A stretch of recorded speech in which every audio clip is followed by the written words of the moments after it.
How are you all? Hope all doing well. I'm Tanusha Takpal and welcome back to my channel Women's Natural Health Care. So guys, period के दौरान आपको कुछ ऐसी सावधानियां बरतनी है अगर आप प्रेगनेंसी कंसीव करने का ट्राई कर रहे हैं और अगर आप पीरियड के दौरान कुछ ऐसी गलतियां कर रहे हैं तो आगे चलकर वो आपके ओव्यूलेशन को इंटरप्ट कर सकती है, ओव्यूलेशन को खराब कर सकती है और आपके इम्प्लांटेशन सफल होने के चांसेस को कम कर देती है। क्योंकि पीरियड एक ऐसा नेचुरल प्रोसेस है जो महिलाओं में होना भी ज़रूरी है। अगर आपको पीरियड आ रहे हैं तो ये साइन है कि आप प्रेगनेंसी कंसीव कर सकती हैं। अगर आपको पीरियड आने बंद हो गए हैं तो इसका मतलब है आपके प्रेगनेंसी कंसीव करने के चांसेस भी खत्म हो गए।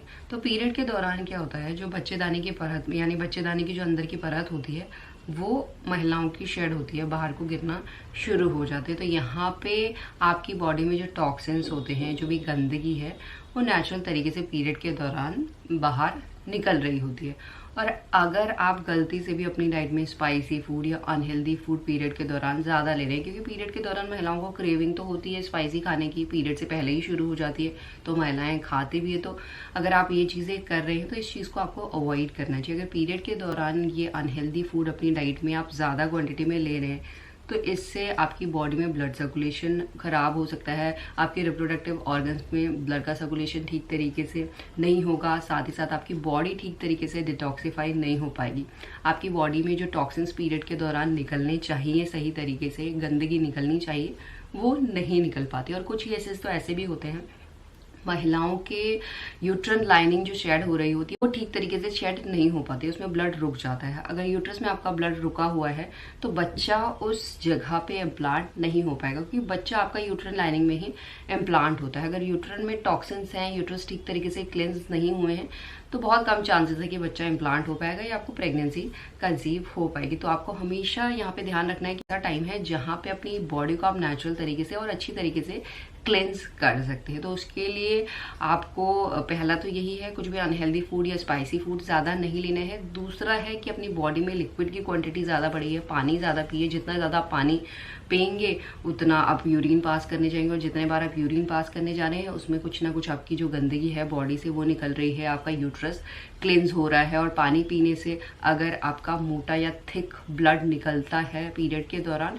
तो वो भी ठीक तरीके से निकलने लगता है। और साथ ही साथ आप अपने डाइट में जिंजर वाटर का यूज़ कर सकते हैं। अगर आपको ब्लड का फ्लो ठीक तरीके से नहीं होता है, स्पॉटिंग टाइप होता है, खुल के ब्लड नहीं आता है, तो जिंजर वाटर बहुत इंपॉर्टेंट रोल प्ले करता है। आपकी बॉडी को नेचुरल तरीके से डिटॉक्स करता है, पीरियड के ब्लड फ्लो को ठीक करता है। या आप दालचीनी का पानी भी ले सकते हैं।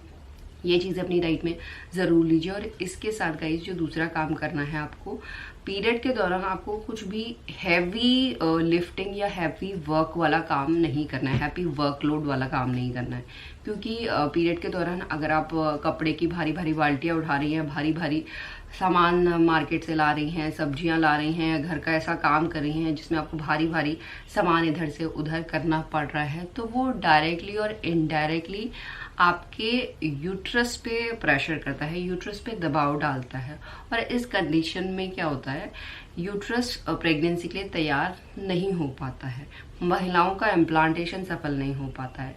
तो जितना हो सके हैवी वर्कलोड या हाई इंटेंसिटी वर्कआउट या ज़्यादा वर्कआउट आपको पीरियड के दौरान नहीं करना चाहिए। आप पीरियड के दौरान 10 to 15 मिनट्स धूप में वॉक कर सकते हैं। उससे जो पेन की शिकायत आप पीरियड के दौरान या मूड स्विंग्स की शिकायत आप फेस करते हैं वो नॉर्मल होती है, वो कम होती है, आपका ब्रेन बिल्कुल काम होता है। और इसके अलावा जो तीसरा काम आपको करना है गाइस, महिलाओं का कंफ्यूजन रहता है कि पीरियड के दौरान हेयर वॉश करने से क्या होता है, हेयर वॉश कर सकते हैं या नहीं कर सकते हैं, क्या हेयर वॉश करने से प्रेगनेंसी कंसीव करने के चांसेस कम होते हैं। तो उसके पीछे का क्या लॉजिक है वो जान लीजिए। पीरियड के दौरान महिलाओं का ब्लड शेड होता है। अगर आप अपने हेयर पे पानी डालते हैं, वो भी नॉर्मली फर्स्ट 3 डेज, क्योंकि फर्स्ट 3 डेज में ही महिलाओं का हैवी फ्लो निकल रहा होता है, उसके बाद धीरे धीरे पीरियड ब्लीडिंग शेड होना कम हो जाता है। और इस दौरान अगर आप अपने सर पे पानी डालते हैं तो उसका सारा असर आपके नोज पे पड़ता है, आपकी बॉडी ठंडी होती है। अगर बॉडी ठंडी हो रही है तो जो ब्लड का सर्कुलेशन है वो भी महिलाओं की बॉडी में ठीक नहीं हो पाता है, क्योंकि जितना आपकी बॉडी में गर्माहट है उतना अच्छी तरीके से महिलाओं की बॉडी में ब्लड सर्कुलेशन हो पाता है। क्योंकि आपने जब भी नोटिस किया होगा, जब आप एक्सरसाइज करते हैं तो आपकी बॉडी वार्म अप होती है, आपकी बॉडी में जो ब्लड सर्कुलेशन है वो तेजी से हो रहा होता है। अगर आपकी बॉडी ठंडी पड़ती है तो इसका मतलब है कि आपकी बॉडी का जो ब्लड सर्कुलेशन है वो भी स्लो हो गया है, धीरे धीरे हो रहा है। अगर बॉडी का ब्लड सर्कुलेशन धीरे होगा तो हर एक बॉडी पार्ट में ब्लड की सप्लाई ठीक तरीके से नहीं हो पाएगी, ना ही ओवरीज में होगी, तो ओवुलेशन होने में दिक्कत होगी या हेल्दी एग रिलीज होने में दिक्कत होगी। उसके बाद इम्प्लांटेशन होने में दिक्कत होगी, क्योंकि इम्प्लांटेशन सफल बनाने के लिए यूट्रस में ब्लड की सप्लाई होना ज़रूरी है। और इसका ये मतलब नहीं है कि ओवुलेशन के बाद ही आपको ये चीज़ें ध्यान रखनी है। पीरियड के पहले दिन से ही महिलाओं की ओवरीज में फॉलिकल्स बनना शुरू हो जाते हैं, यानी पीरियड के पहले दिन से ही महिलाओं की बॉडी प्रेगनेंसी कंसीव करने के लिए तैयार हो रही होती है। इसके साथ गाइस, अगर गलती से भी आप हेयर वॉश कर रहे हैं तो इस कंडीशन में हो सकता है कि पीरियड के दौरान जो आपका फ्लो निकल रहा है वो ठीक तरीके से ना निकले, क्योंकि ब्लड सर्कुलेशन स्लो हो गया है। साथ ही साथ बॉडी का जो टेम्परेचर है वो भी कम हो जाता है। और कुछ महिलाओं के केसेस में ब्लड सर्कुलेशन ठीक तरीके से ना होने की वजह से जो पीरियड ब्लीडिंग शेड होनी चाहिए, निकलनी चाहिए, उस जगह आपका क्लॉटिंग होने लग जाता है। तो ये सब चीज़ें आपको बिल्कुल ध्यान में रखनी चाहिए कि हेयर वॉश करने से ऐसा हो सकता है। तो पीरियड के फर्स्ट 3 डेज जितना हो सके आपको हेयर वॉश को अवॉइड करना चाहिए। अगर आप प्रेगनेंसी कंसीव करने का ट्राई कर रहे हैं या ना भी कर रहे हैं तो इन सावधानी को बिल्कुल बरतना चाहिए, ताकि आगे चलकर जब भी आप प्रेगनेंसी कंसीव करने का ट्राई करें तो आपको कोई दिक्कत